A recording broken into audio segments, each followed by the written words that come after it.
La mayoría de nosotros crecimos con una idea bastante cómoda sobre la vida. Necesitas luz, calor, un cielo y un sol encendido.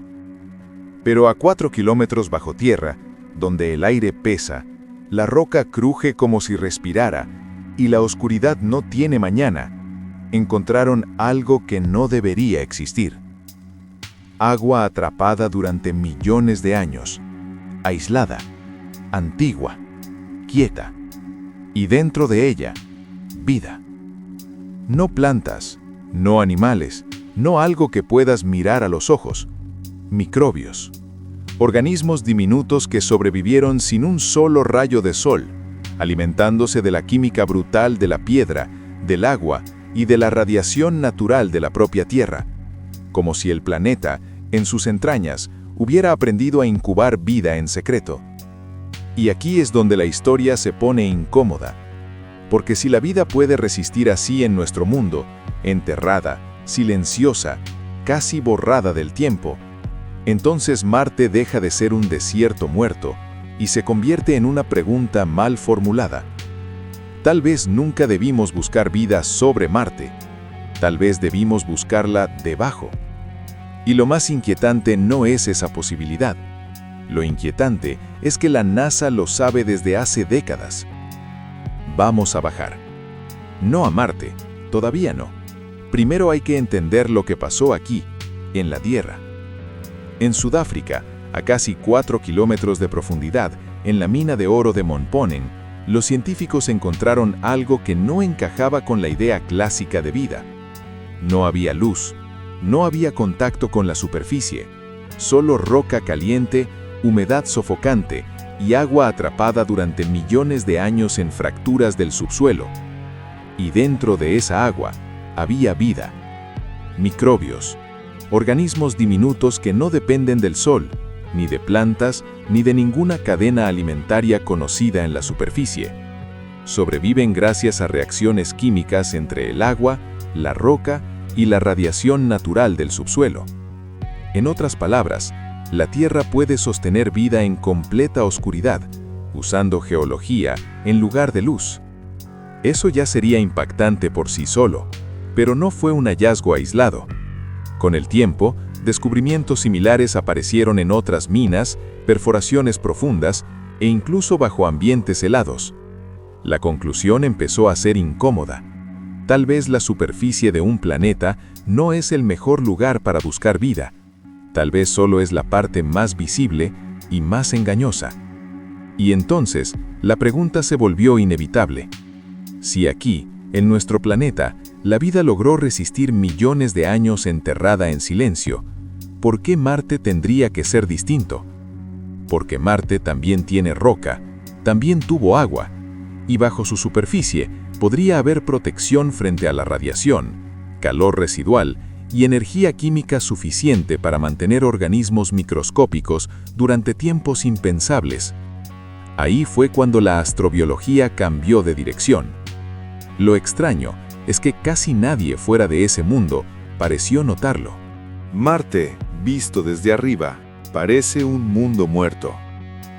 Polvo rojizo, frío extremo, una atmósfera casi inexistente y una lluvia constante de radiación. Sin un campo magnético que lo proteja, la superficie marciana es un lugar brutal. Cualquier forma de vida expuesta allí tendría muy pocas opciones de durar. Y ahí estuvo el gran error. Durante años, el público aprendió a mirar Marte como una postal vacía, pero los científicos que estudiaban la vida profunda en la Tierra ya sospechaban otra cosa. La superficie no cuenta toda la historia. A veces ni siquiera cuenta la parte importante. Bajo la corteza marciana hay señales que cambiaron el juego. Evidencia de agua pasada, indicios de posibles reservas subterráneas, minerales capaces de reaccionar con agua y producir hidrógeno, una fuente de energía química muy parecida a la que alimenta microbios enterrados a kilómetros de profundidad en nuestro planeta. Eso significa que Marte podría tener o haber tenido lo esencial: roca, agua, energía y protección contra la radiación. Justo lo que la vida microscópica necesita para resistir en silencio. En otras palabras, el problema quizá no es que Marte esté muerto. El problema es que seguimos mirando donde es más fácil, no donde es más probable. Y sin embargo, casi todas las misiones han hecho lo mismo: analizar polvo, raspar la superficie, perforar apenas unos centímetros, lo suficiente para obtener datos valiosos, pero no para alcanzar el lugar donde la respuesta podría estar esperando. Entonces, la pregunta deja de ser científica y se vuelve incómoda. Si el subsuelo era la mejor apuesta desde hace años, ¿por qué seguimos vendiendo la búsqueda de vida como un espectáculo de superficie? Aquí es donde la historia se vuelve incómoda, pero no de la forma que esperas. No hay una sala secreta en la NASA con carpetas clasificadas sobre vida marciana. No hay hombres de negro silenciando científicos. La realidad es más sutil, más gris y, en cierto sentido, más frustrante. La información siempre estuvo ahí, en papers académicos, en conferencias técnicas, en reportes internos que cualquiera puede buscar si sabe dónde mirar. Los astrobiólogos llevan décadas escribiendo sobre el potencial del subsuelo marciano, sobre la necesidad de perforar profundo, sobre los límites de las misiones de superficie. Pero hay una diferencia enorme entre lo que se publica en una revista científica y lo que llega al público general. Y esa diferencia tiene nombre: presupuesto.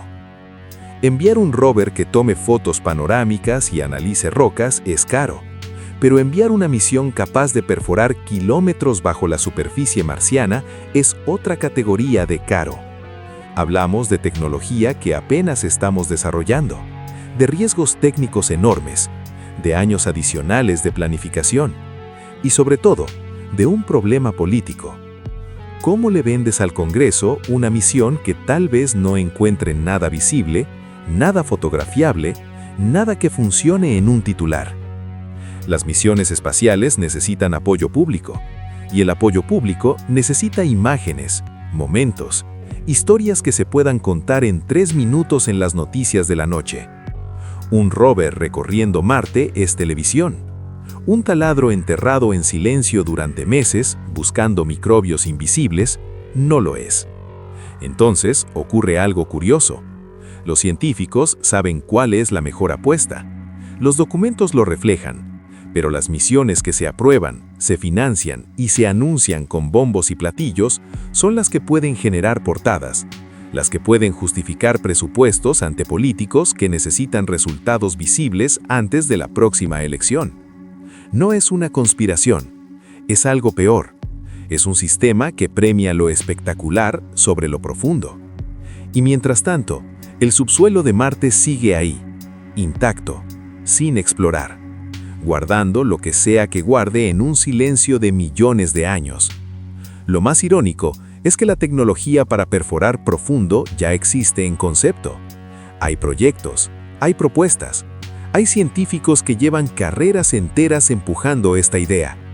Pero entre el papel y el lanzamiento hay un abismo de voluntad política, dinero y paciencia que rara vez se cruza.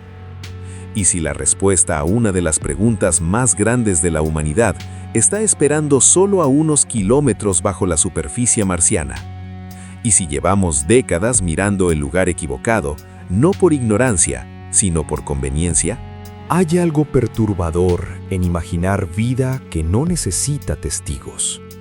No hablamos de criaturas que construyen ciudades, que miran al cielo o que se preguntan si están solas. Hablamos de algo más antiguo, más paciente, más extraño. Organismos que existen en grietas de roca, alimentándose de química pura, sin saber que hay un universo afuera, sin importarles. Eso encontramos bajo la Tierra, y eso podría estar esperando bajo Marte. No un espectáculo, no una señal dramática, solo vida mínima, terca, resistiendo en la oscuridad, como ha resistido durante millones de años, sin pedir permiso ni reconocimiento. Y quizá ese sea el problema. Queremos que la vida extraterrestre sea cinematográfica. Queremos luces en el cielo, mensajes codificados, algo que nos mire de vuelta. Pero el universo no tiene obligación de satisfacer nuestra imaginación. La vida real, la que conocemos, la que estudiamos, la que encontramos en los lugares más imposibles de nuestro propio planeta, es silenciosa, invisible, obstinada. Si existe algo vivo bajo la superficie de Marte, probablemente no lo reconoceríamos a simple vista. Probablemente necesitaríamos máquinas, microscopios, años de análisis. Y aún así, el hallazgo sería el más importante de la historia humana. Porque no se trata solo de Marte. Se trata de entender qué tan común es la vida en el cosmos. Si puede surgir aquí, en cuevas sin sol y agua atrapada durante eones, ¿por qué no en lunas heladas de Júpiter? ¿Por qué no en planetas que orbitan estrellas que ni siquiera hemos catalogado? La biosfera profunda de la Tierra nos enseñó una lección que todavía estamos procesando. La vida no necesita condiciones perfectas, necesita grietas, necesita tiempo y necesita que la dejemos en paz. Y Marte tiene grietas, tiene tiempo, y hasta ahora lo hemos dejado en paz. Tal vez la pregunta nunca fue si estamos solos en el universo. Tal vez la pregunta es si estamos dispuestos a buscar donde realmente importa, aunque no haya aplausos, aunque no haya titulares, aunque la respuesta tarde décadas en llegar.